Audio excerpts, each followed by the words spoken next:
ये जो जी सर, मतदान प्रधानमंत्री जी का 10 साल का कार्यकाल में एक लाइन में बताना चाहूंगा। अगर जी। देश के 145 करोड़ लोग में से 80 करोड़ लोग राशन फ्री का लेकर सरकार से खाना खा रहे हैं, ये भारत की उपलब्धि है। मोदी जी ने ये कहा है, ठीक है।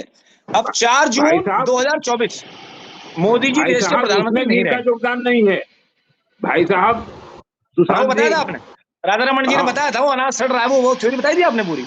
अनाज सड़ रहा है, उसका सुप्रीम कोर्ट की उसका ऊपर फटकार से के डांट बाद आई शुरू है, किया सुप्रीम कोर्ट इन्होंने। वगैरह से ऑर्डर्स आए हैं, बताओ। और ये वाहवाही लिए जा लफाजी, रहे हैं। इसको इनकी लफाजी को मैं 3L में पहले डिफाइन कर चुका हूँ जी। ये लोफर, लफंडर, लफाज, 3L का कॉम्बिनेशन इनके पास। मैंने बाद में दोबारा जोड़ा इसमें LLB, उससे भी उसकी भी कमी रह गई।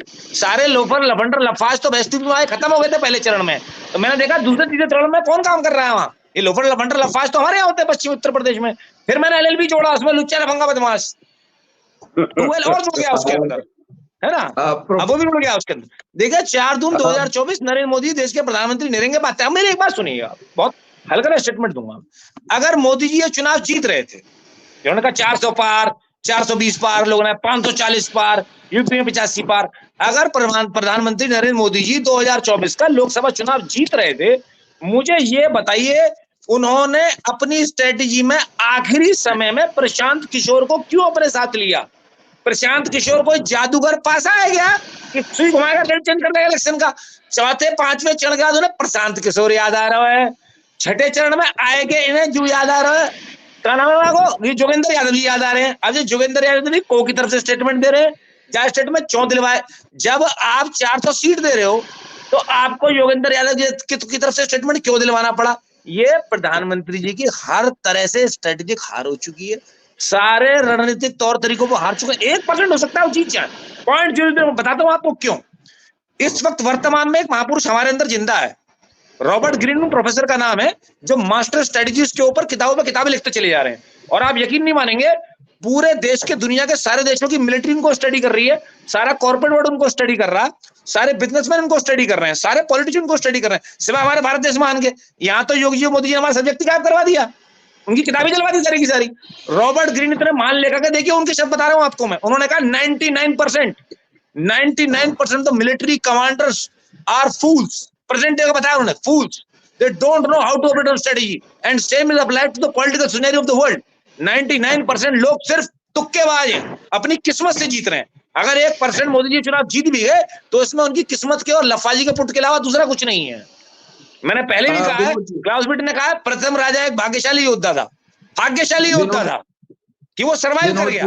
देखिए वॉरफेयर में, जीवन में लक का बहुत बड़ा संयोग है और इस संयोग को नकारा नहीं जा सकता है।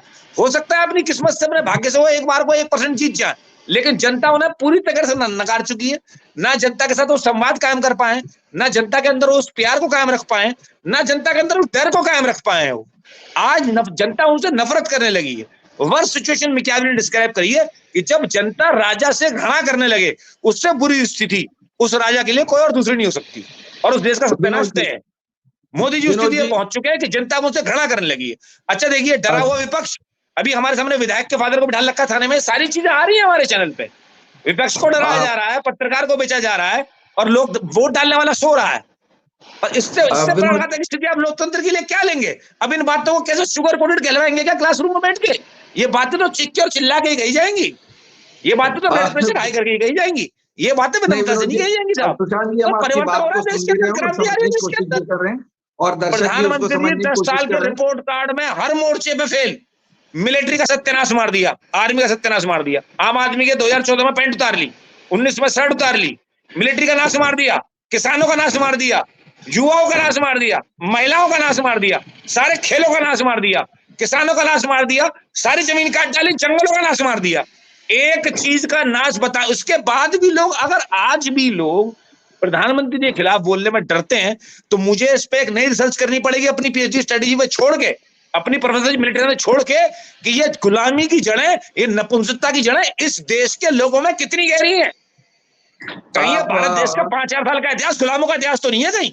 मुझे अपने रिसर्च का टॉपिक चेंज करना पड़ जाएगा, अगर संयोगवश, भाग्यवश या ईवीएम की कमाई के वक्त, ईवीएम की कालागुजारी चलते प्रधानमंत्री जी दोबारा चुनाव जीत गए। 99.9% में श्योर हूं कि इस बार 4 जून को चुनाव हार रहे हैं। जय हिंद, जय भारत।